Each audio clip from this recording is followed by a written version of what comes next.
할렐루야.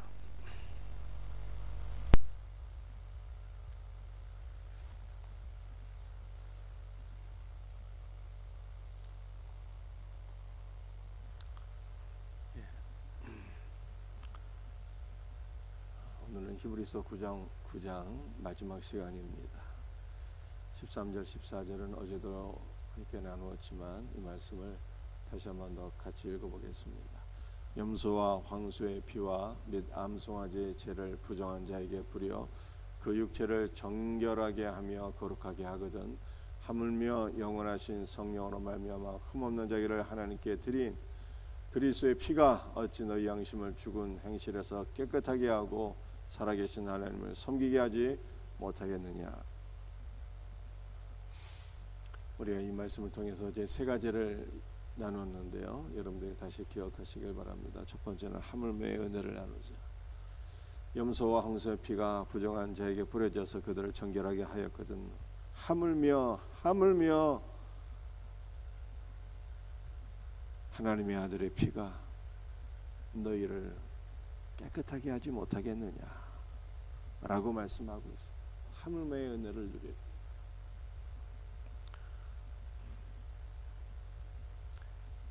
두 번째는 염소와 황소의 피가 우리를 이중으로 사하게 되었죠. 염소의 피는 이스라엘 백성들의 죄를 정결하게 한 피요, 황소의 피는 대지장의 죄를 정결하게 한 피였는데, 이처럼 그리스도는 우리를 하나님 백성으로서 정결하게 하셨고 우리를 제사장으로서 정결하게 하여서 우리는 정결한 제사장이 되었기 때문에 이제 담대한 마음으로 지성소 안으로 들어가서 하나님을 만나고 하나님을 섬기게 되었다라고 하는 것을 말씀하고 있어요. 또 우리 세 번째 어저께 나눈 거 기억하시죠? 염소와 황소의 피. 우리는 치받는 염소였는데 그리스도와 함께 죽어서 이제 치받는 염소인 우리는 더 이상 존재하지 아니합니다.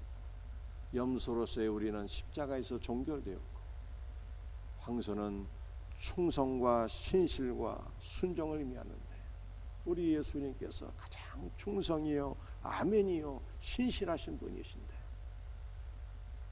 우리는 이와 같은 예수 그리스도와 함께 연합되어서 우리가 하나님 앞에 신실하고 충성된 황소로 바쳐지게 되었다라고 하는 것을 어제 나누었어요. 여러분들 히브리서 9장에서 가장 많이 반복되는 단어가 피입니다.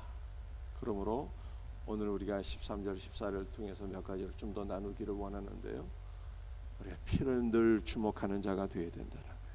신자는 자신의 죄를 주목하는 자가 아니에요. 자신의 죄를 주목하고 슬퍼하는 자는 극히 초보적인 신앙이에요.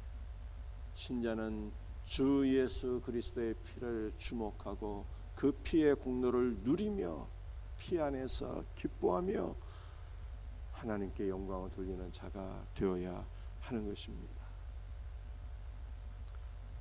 여러분들 피는 단순히 우리의 죄를 속하는 것이 아니라고 어제 말씀드렸어요. 우리는 백성으로 온전하게 되어서 하나님의 나라를 기업으로 상속받게 되었고, 제사장으로 온전하게 되어서 지성소 안으로 들어가서 아버지와 아들의 모든 것을 공급받게 되었고, 피 안에서 그리스도의 신부가 되었다라고 하는 것을 말씀하고 있습니다. 여러분들 피에는요 DNA가 있다고 그러잖아요. 그러므로 그리스도의 피로서 구원을 받은 성도들은 그리스도의 피가 우리의 심령에 흐르고 있기 때문에 우리는 그리스도의 피 안에 그리스도의 DNA가 있어서 그리스도의 피가 흐르는 자는요 우리 안에 그리스도가 나아지게 되는, 그리스도의 생명을 우리가 얻게 되는 것이고, 우리가 그리스도 예수로 충만하게 되는 것이고, 우리가 그리스도 예수의 모든 본성을 새롭게 공급받게 될 것을 믿으시길 바랍니다. 여러분들 신자는 어떤 사람일까요? 신자는요 자기의 이 본성이 조금 고쳐져서 새롭게 되는 존재가 아니라 나의 치받는 본성은 그리스도의 십자가에서 종결되고 우리는 피 안에서 새로운 그리스도의 본성을 받게 되는 거예요. 그리스도의 생명을 얻게 되고 그리스도의 성품을 얻게 되고 그리스도의 모든 것을 피 안에서 누리게 되는 것입니다. 그러므로 우리는 그리스도의 피를 주목하고 이 피의 공로를 누리는 자가 될 수 있기를 예수님의 이름으로 축복합니다. 여러분들 염소와 황소의 피를 가지고 대제사장이 1년에 한 번 지성소 안으로 들어가게 되었는데요.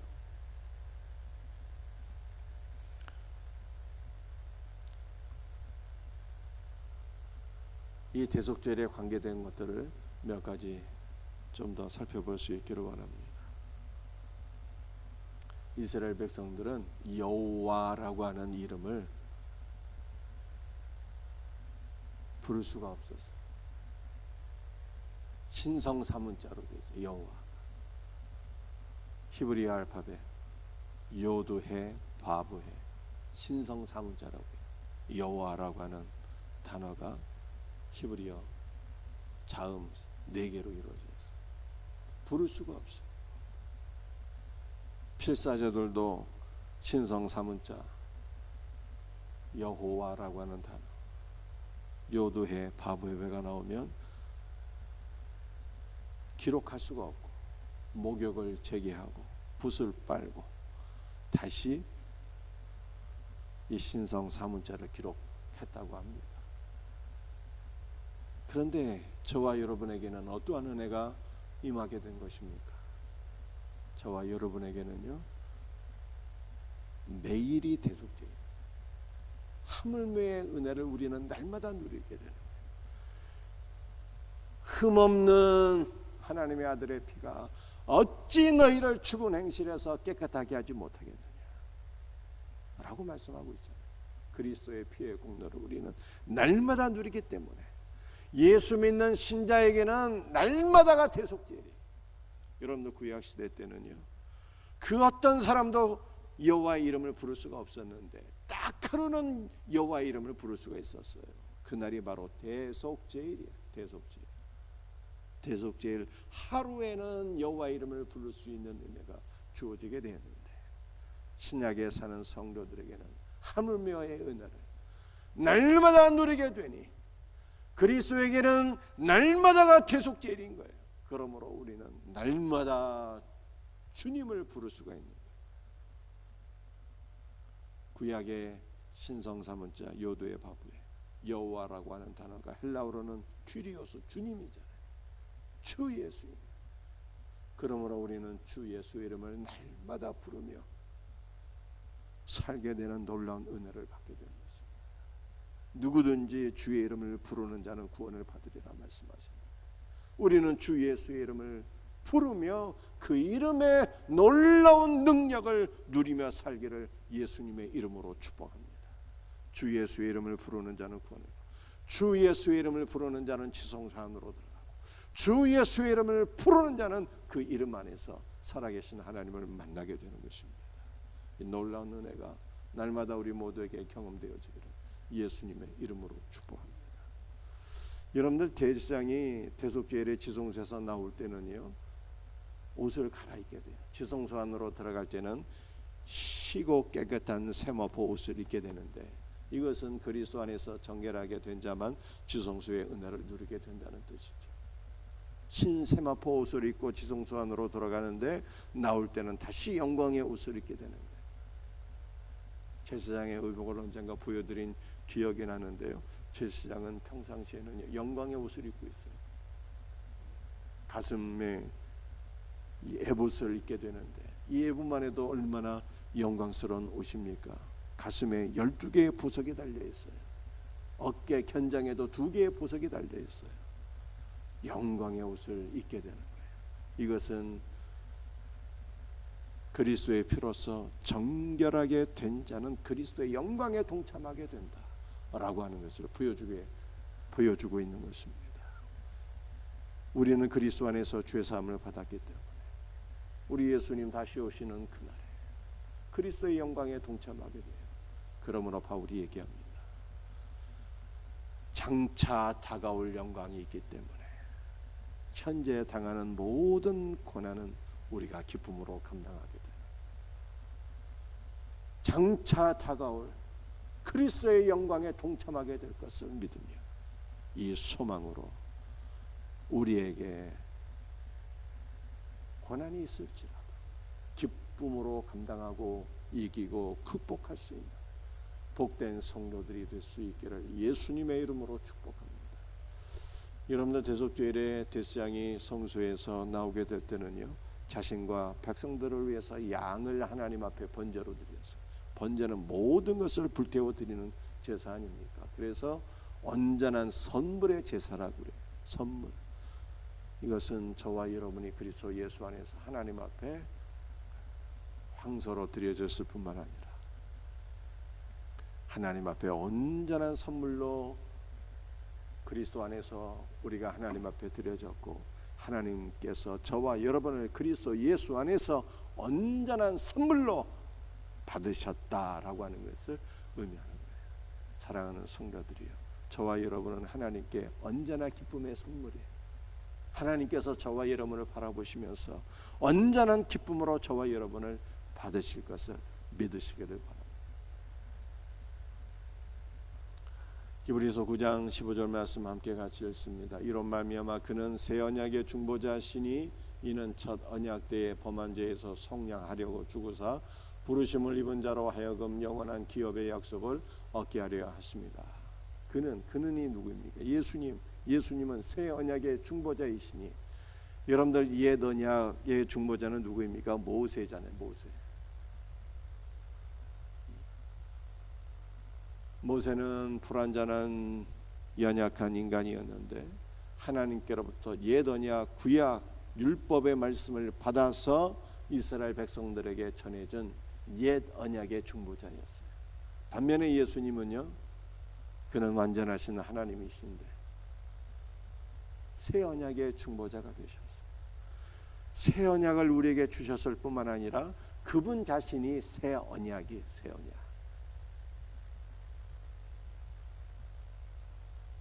새 언약이신 그리스도께서 여러분들 우리에게 무슨 일을 하셨습니까? 첫 언약 때의 범한 죄에서 속량하려고 죽으셨어요. 여러분들, 저와 여러분이 첫 언약을 범한 자들입니다. 모든 계명을 우리가 지키지 못하고 불순종하게 되었어요. 그러므로 우리가 죄를 범했기 때문에 우리가 죄의 값을 치러야 되는 것이죠. 죄의 싹이 무엇입니까? 죄의 싹이 사망이에요. 사망. 우리가 나무에 달려서 죽고 우리가 나무에 달려서 모든 저주를 다 받아야 되는데 우리 예수님께서 속량하셨어요. 죄의 값을 다 갚으시고 우리를 자유케 하셨다는 뜻이에요. 예수님께서 죽으시고 예수님께서 내 대신 죽으시고 예수님께서 우리 대신 모든 저주를 다 받으셨습니다. 그러므로 이제 우리는 무엇을 누리게 되었습니까? 우리에게는 더 이상 죄값이 없는 거예요. 저와 여러분은 그리스도 예수 안에서 자유함을 누리게 되었고, 저와 여러분은 그리스도 예수 안에서 그리스도의 생명과 은혜와 충만과 그리스도 예수 안에 있는 만복을 누리게 된 것을 믿으시기를 바랍니다. 여러분들, 새 언약의 중보자이신 예수께서 또한 무엇을 하셨습니까? 부르심을 입은 자들로 하여금 영원한 기업의 약속을 얻게 하셨다라고 말씀하고 있어요. 여러분들, 부르심을 입은 자들이 누구인가요? 부르심을 입은 자들이 바로 저와 여러분이에요. 여러분들, 교회라는 단어가 에클레시아잖아요. 에클레시아. 이 교회는 무슨 뜻입니까? 세상으로부터 부르셨다. 세상으로부터 부르심을 받은 자들이 바로 교회예요. 저와 여러분이 세상으로부터 부르심을 받은 자들이에요. 새 언약의 중보자이신 예수께서 우리를 부르셨고 우리에게 영원한 기업을 상속받게 하셨어요.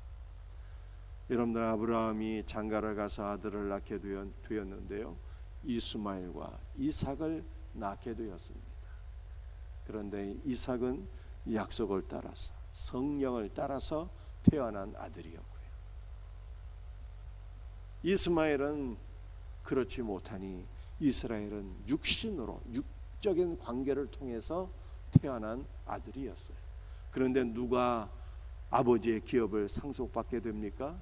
육신을 따라서, 육체의 관계를 따라서 태어난 이스마엘은 장자라도 기업을 상속받지 못하고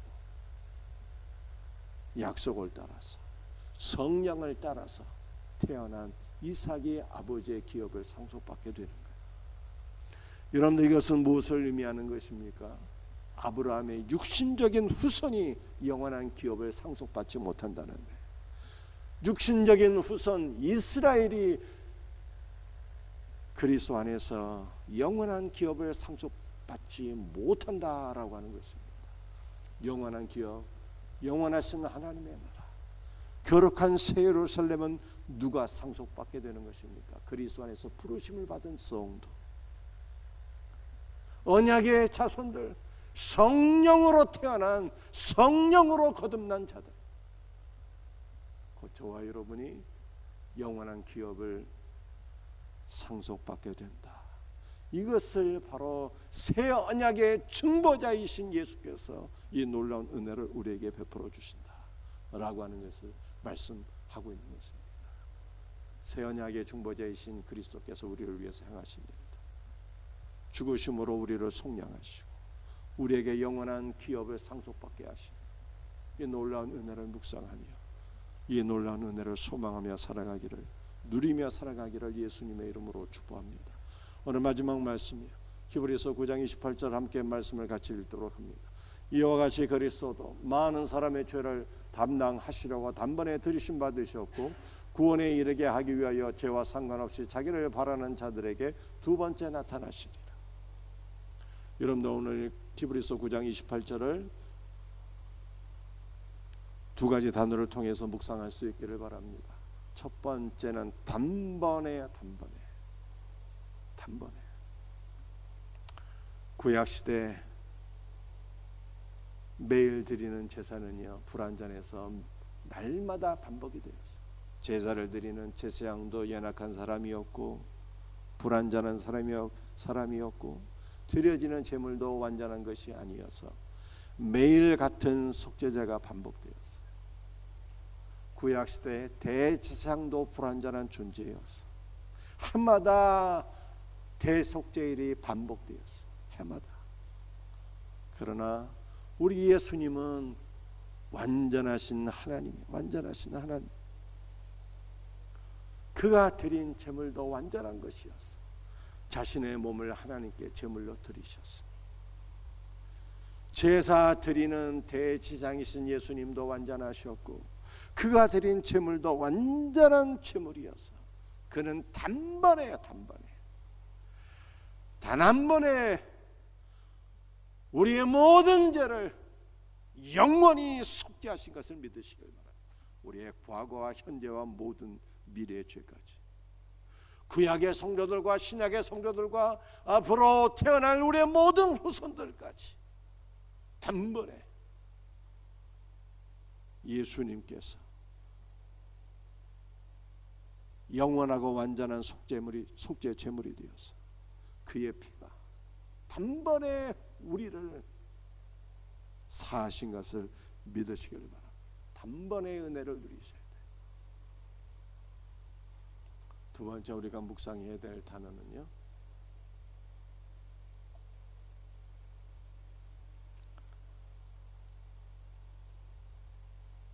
자기를 바라는 자들이.